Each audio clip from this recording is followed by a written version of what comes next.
a very well-traveled, well-educated, successful man once went to see a Zen master to learn Zen from that master. So in the room, the Zen master was preparing tea, and at that time the man was speaking of his experiences from his travels, from the books he'd read, from the different projects he'd taken on.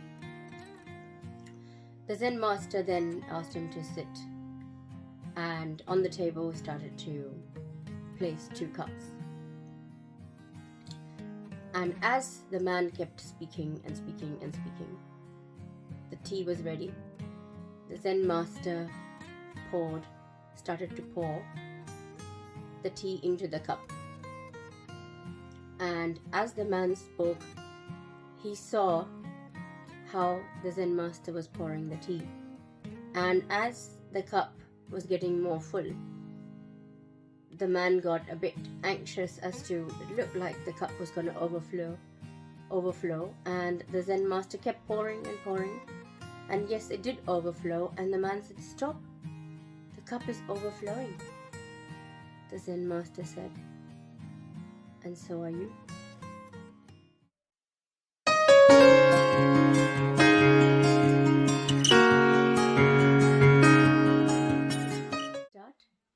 Nithyanandam Paramasukhadam Kevalam Jnanamurtim Dvandvatitam Gagana Sadrusham Tattvamasyaadilaksham Ekam Nityam Vimalamachalam Sarvadi Sakshi Bhutam Bhavatitam Trigunarehitam Sadgurum Tam Namami. So there's 4 projects, and 4 projects given by Supreme Pontiff of Hinduism, Sri Nithyananda Paramashivam, for anybody who would like to participate and experience the super consciousness in themselves, Paramashivatva in themselves, and experience ultimate oneness with ultimate super consciousness. So what has been happening, I have been participating in these projects and I've been making videos. So yesterday was day 1 of a new project called Paramashivoham, experiencing myself as I complete the assignments, complete the homework. There's 27 days of homework, and each day there is an assignment to be taken up. So it started yesterday with Art of Surrender, and today obsessive compulsive patterns. And what have I experienced from both of them? I feel there's a depth that's happening, and from today's project, today's homework I did for Paramashivoham, I felt a depth. I felt like I was able to go deeper. Now, Samipya Mukti project, yesterday again, last night, was able to watch the video on 25 heads, 50 hands and 75 eyes to understand a lot more about the different heads. And Swamiji was explaining how for him, he has 25, he experiences himself as 25 heads, but one consciousness, so it's integrated. Whereas for us, it's one head, but consciousness is split or pulled in 25 different directions. That's why the 25 states of consciousness. And that's why, 1 minute I want to eat, the next minute I want to go and do something else, and then it's pulling at something else, and then maybe I want to do this, I want to do that. So it's kind of pulled and pushed in different directions. So that clarity helped me to get a deeper understanding for myself about 25 heads, 50 hands and 75 eyes. Now it's the Jeevan Mukti Grantha project. So this book here is the Living Enlightenment Deity, and it's called the Jeevan Mukti Grantha in Sanskrit. I am going to chant Mahavakya 3 times, see what numbers come up, what numbers are shown to me as guidance for the next bit of breakthrough, the next bit of completion to happen within myself. Okay, so let's chant. Om Nithyananda Paramashivoham. Om Nithyananda Paramashivoham. Om Nithyananda Paramashivoham. 278 and 569.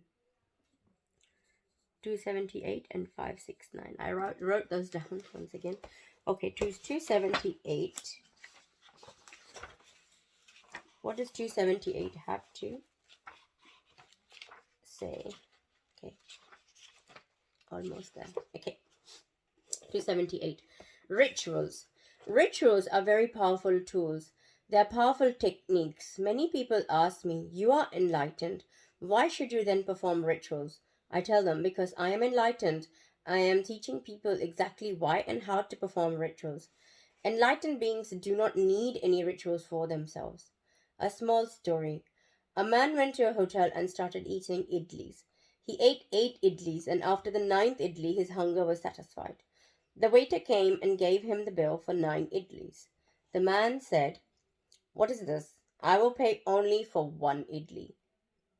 The 9th idli which satisfied my hunger. The first 8 idlis did not do the job. Only the 9th one did the job of satisfying my hunger, so I will pay only for that idli." If the man had not eaten the 8 idlis, would the 9th idli have satisfied his hunger? This is exactly what we do in life also. People who reject rituals are actually rejecting the first 8 idlis. People who think that rituals are a waste and that they can go straight away to meditation and spiritual experiences are doing nothing but rejecting the first 8 idlis. Understand the 9th idli worked because of the first 8 idlis. If the man had not eaten the first 8 idlis, the 9th idli would not have appeased his hunger. So in the same way, your meditation will work because of your having gone through ritual worship sincerely. If you reject all these preliminary things and think that you can directly eat the 9th idli, will your hunger ever get satisfied? I understand actually now in the context of what Swamiji is saying here that all the steps are important during the spiritual awakening that one wants to experience. We cannot just say, okay, I'm going to bypass this and go straight to the result. That's what I'm getting from this. And the next is 569. 569 is, let's see what 569 has. Almost there, 569. Okay, 569. By taking sannyas, you're taking the first conscious step to drop the past and enter a new world. The past is familiar, so you like to carry it. The mind always likes familiar patterns.